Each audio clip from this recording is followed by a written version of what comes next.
Hi and welcome to your fourth bedtime story. I hope you've been enjoying these stories and getting a good night's rest. Your brain is designed to sleep, and in fact, your brain has to make an effort to stay awake. So just let go of all the tensions, the worries, your mental lists of tasks and regrets. Whatever it is, just let it go and sleep will happen naturally. These stories are written to help you do just that. And so if your mind is distracted by thoughts and worries, then bring your attention to the story. Let yourself immerse in it, but not trying too hard. If your mind drifts off to sleep, well, that's fine. You don't have to listen to the whole story. So lie down comfortably and let the words float into your mind. Let us begin. When he was a teenager, Varun used to think that Sunday mornings had a certain quality of slowness, a quiet, lazy nothingness.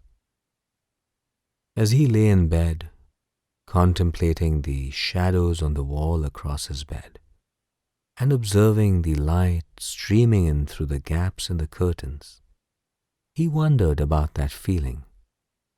Why had it been years since he had experienced it? Was it because he was always leaping out of bed after oversleeping?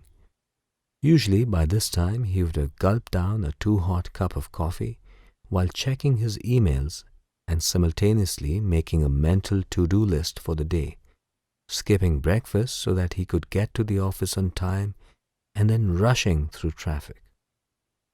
Even Sundays, which he used to believe were days for rest and recharging, had become overrun with tasks and catching up on projects from the previous week. He closed his eyes for a minute, listening to the sounds of the neighborhood children playing in the distance, laughing in the street below, and the muted notes of a piano from his neighbor's flat upstairs. The smells of cooking from someone else's house wafted in through the window. He hadn't set an alarm thinking he would sleep in for once, but had opened his eyes at 7 as if by habit. His body felt well rested though, and even though he was tempted to open his inbox and begin replying to the emails, he decided to do something different. Today he would go out for a walk and get some fresh air. He was always jumping into taxis these days, and he couldn't remember the last time he had gone for a relaxed walk. When he was little though, Varun and his sister had walked everywhere with their parents, to the vegetable market, the grocery store, the electricity office to pay the monthly bills. Even at the ages of 5 and 7, Varun knew the routes like the back of his hand.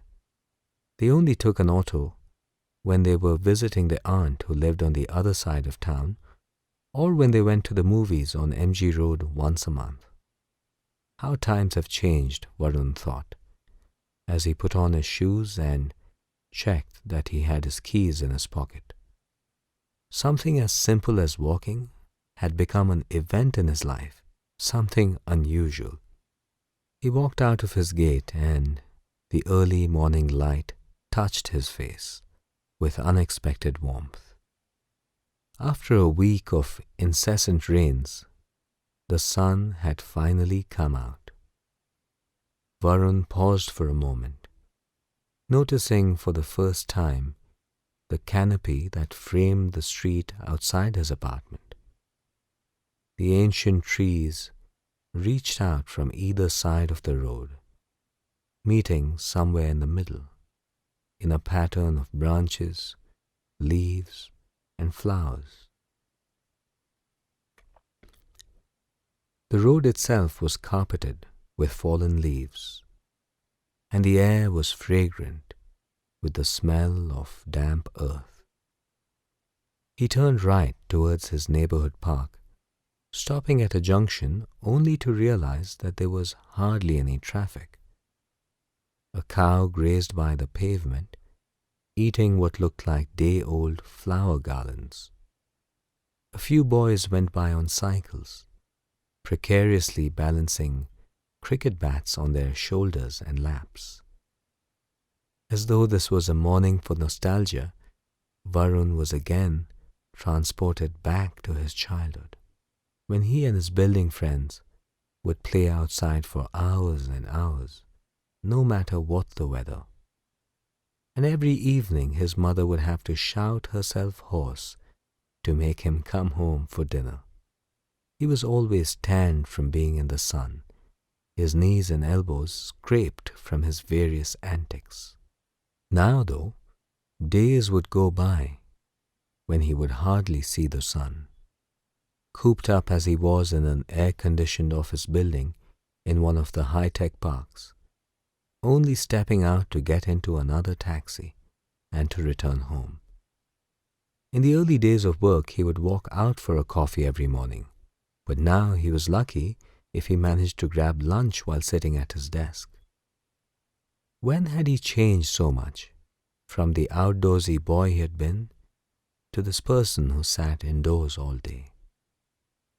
As he approached the park, Varun saw an older couple walking hand in hand. The old man had a slight stoop and held a walking stick.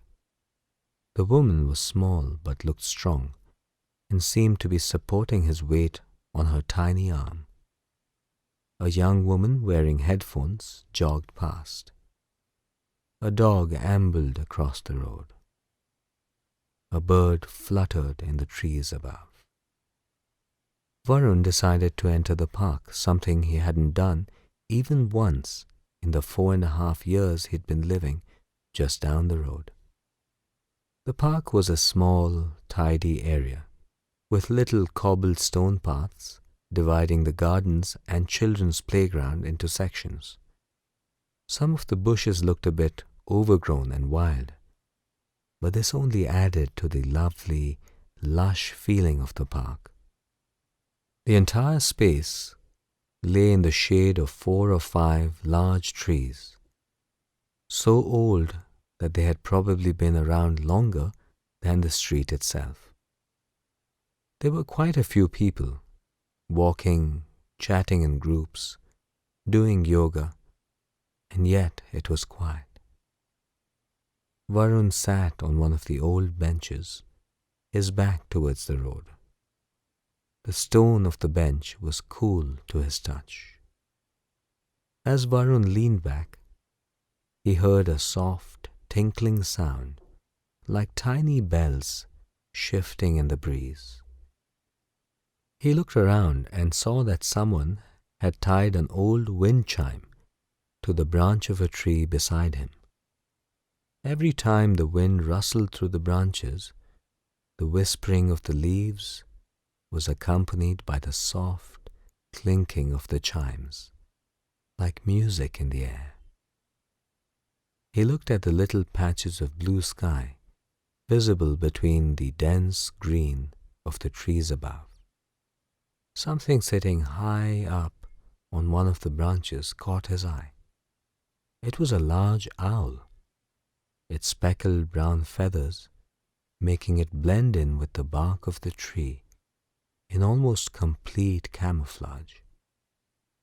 The bird was very still, its head tilted at a slight angle. From where he was sitting, Varun couldn't see its eyes, but he imagined that the bird was asleep. He knew owls were nocturnal birds. In school, he had once done a project on owls. Varun remembered how he had painstakingly traced a large owl from one of the library books. He had read encyclopedias of birds and learned so many amazing facts, including how owls, being birds of prey, could turn heads nearly all the way around because of their flexible necks. Varun smiled as he remembered the earnest sincerity with which he had done that school project. He thought of how much joy and enthusiasm he had brought to every little task. He had been such a happy, extroverted child. But now he didn't have time to meet friends after his long days of work. The last time he had been home to visit his parents, his mother had commented on how much time he spent glued to his smartphone and laptop. Varun had gotten impatient and told her that she didn't understand his work. But now he wondered if maybe it was he who didn't understand life. He had forgotten about some of the more important things in life, while chasing success and getting buried under mountains of emails and never-ending checklists. He couldn't remember the last time he just sat down, enjoyed nature, and did nothing else. In fact, he couldn't remember the last time he had even stepped out of his house without his phone. He felt a little nostalgic for the boy he had been, but happy that he had ventured out today to the park. He hadn't realized until now that he had been carrying such a heaviness around with him. Now he felt his shoulders grow lighter, his abdomen, his chest relax, as his whole body eased into a softer, lighter state. The past and the future dissolved away. He could feel everything in the moment and was totally relaxed. Varun remembered what his yoga teacher had told him a few years ago. Find your breath, and your breath will guide you to peace. He sat up straight on the bench, closed his eyes, and took a few long, deep breaths. He heard the sounds of the birds, the soft murmur of conversation from a nearby bench, punctuated by the delicate ringing of the wind chime as it swung slowly to and fro,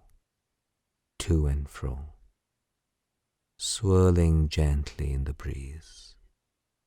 He felt the sun warming the back of his neck, even as the wind brought a tumble of dry leaves down from the branches. The thoughts and regrets he had been fretting about floated away gently, sailing away with the wind. He let go of all his worries about his career and his future. For a few minutes he just experienced the moment he was in. He felt the beauty of the present, the rich, deep silence. For a second, he felt like reaching into his pocket to update his Facebook status about his unusual Sunday morning, but he gently shook his head, smiling slightly. If he could just focus on his body and his mind for a few more cycles of breath, he could allow himself to let go, to detach just a little bit more. He felt as though the sun's warmth had reached deep inside him, lighting up all the dark and dusty corners of his mind, warming his body. The breeze that caressed his skin infused him with a new energy. He sat up straighter, experiencing the lightness of his body. His breath came easily, filling up his lungs and bringing with it a sense of joy and release. As he continued to close his eyes, soaking the sunshine, breathing in the fresh air, he realized that he had never felt more relaxed, more at peace. And so he let go and drifted into an easy, relaxing sleep.